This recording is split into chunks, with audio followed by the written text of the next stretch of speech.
26/11 के मुंबई आतंकी हमले के मास्टरमाइंड आतंकी तहव्वुर राणा को भारत लाए जाने के बाद जांच एजेंसी एनआईए उससे पूछताछ कर रही है। आतंकी संगठन लश्कर-ए-तैयबा के जासूस डेविड कोलमैन हेडली द्वारा उसकी भूमिका के बारे में किए गए खुलासों को लेकर जांच एजेंसी उससे पूछताछ कर रही है। शुक्रवार को एनआईए की टीम ने आतंकी तहव्वुर राणा से करीब 4 घंटे तक पूछताछ की।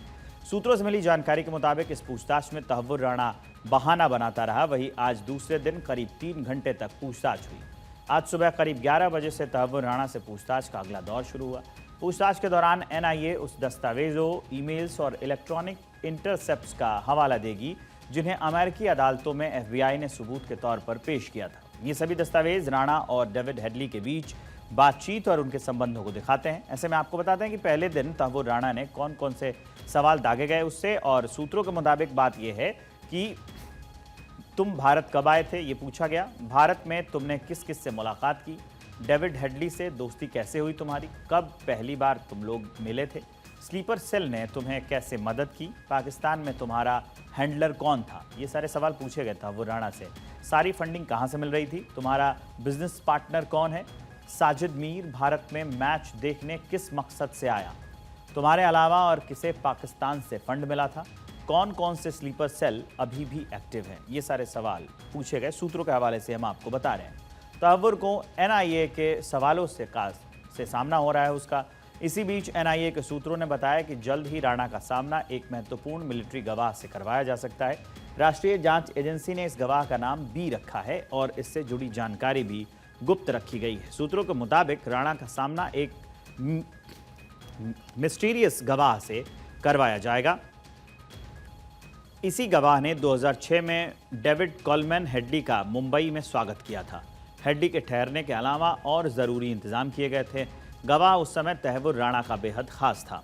मिलिट्री गवाह के ये जो मिस्ट्री गवाह है, मिस्टीरियस जो गवाह है, गुप्त गवाह जिसे हम कह सकते हैं, उसके पास से कई अहम जानकारियां भी एनआईए को मिल सकती हैं। एनआईए सूत्रों के मुताबिक जब 2006 के आसपास हमले की साजिश बन रही थी, तब हेडली पाकिस्तान जाकर एलईटी आतंकवादियों से मिला और मुंबई के प्रमुख स्थलों, खासकर ताजमहल होटल की वीडियोग्राफी के निर्देश लेकर भारत लौटा। सितंबर 2006 में भारत यात्रा के दौरान उसे तहव्वुर राणा के एक करीबी व्यक्ति ने रिसीव किया था। यही व्यक्ति अब प्रोटेक्टेड गवाह था। इस व्यक्ति ने राणा से कॉल मिलने के बाद हेडली के ठहरने और अन्य व्यवस्थाओं की जिम्मेदारी ली थी। एनआईए के पास एफबीआई द्वारा दी गई रिकॉर्डिंग्स हैं। एफबीआई ने ये रिकॉर्डिंग्स 2009 में एनआईए को दी थी। इमिग्रेशन लॉ सेंटर से जुड़े अन्य व्यक्तियों से एनआईए पूछताछ कर रही है। 26/11 मुंबई हमला मामले में तहव्वुर राणा तीसरा वो शख्स है जिसे भारत की न्यायपालिका के सामने प्रस्तुत किया गया और उसे अपने गुनाहों की सजा देने के लिए निष्पक्ष, संतुलित और पारदर्शी प्रक्रिया अपनाई जा रही है। इससे पहले इस केस में आतंकी कसाब को मौत की सजा दी जा चुकी है और भारत की जेल में बंद अबू जुंदाल कानूनी कार्रवाई का सामना करना पड़ रहा है उसे। तहव्वुर राणा पाकिस्तानी मूल का कनाडाई नागरिक है।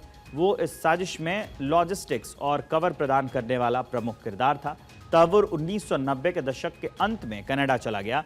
इससे पहले उसने पाकिस्तानी सेना के मेडिकल कोर में काम किया था। कनाडा में उसे एक इमिग्रेशन कंसल्टेंसी फर्म शुरू की थी। बाद में वो अमेरिका चला गया और शिकागो के एक दक्षिण एशियाई बहुल इलाके डेवोन एवेन्यू से इमिग्रेशन कंसल्टेंसी का काम करने लगा। उसने यहाँ ऑफिस खोल लिया। शुरुआती पूछताछ में जांच एजेंसी को पता चला कि तहव्वुर राणा पाकिस्तान के पंजाब प्रांत के चिचबुतनी गांव का रहने वाला है। उसके पिता एक स्कूल में प्रिंसिपल थे। तहव्वुर राणा का एक और भाई है। राणा खुद पाकिस्तानी सेना के मेडिकल कोर, जो मेडिकल कोर होती है, उस कोर में साइकोथेरेपिस्ट था और उसका दूसरा भाई पेशे से पत्रकार है। तहव्वुर राणा ने कैडेट कॉलेज हसन अब्दाल से पढ़ाई की थी। यहीं पर उसकी मुलाकात डेविड कोलमैन हेडली से हुई थी। दोनों ने 5 साल इसी कॉलेज में साथ पढ़ाई की। राणा पाकिस्तानी सेना से रिटायरमेंट के बाद 1997 में अपनी डॉक्टर पत्नी के साथ कनाडा शिफ्ट हो गया और वहां इमिग्रेशन सर्विस और हलाल मीट का बिजनेस इसने शुरू कर दिया था।